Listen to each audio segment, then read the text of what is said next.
wala ka naman nangangailangan dito eh. So, imbes na makialam ka, eh dapat nga gumaya ka na lang eh. Total, ang dumi naman din naman ang pangalan mo, di ba? Ikaw? Ikaw yung nagkakalat ng chismis tungkol sa akin? Wala tatakbo! Right go! Oh, wala tatakbo! Right go! Oh,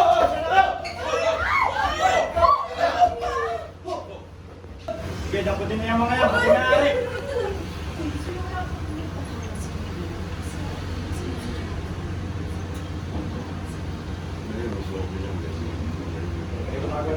Sige na, alam mo na yan. Tara na, tara na. Sige na, sige na. Di ba nakakailangan ka naman?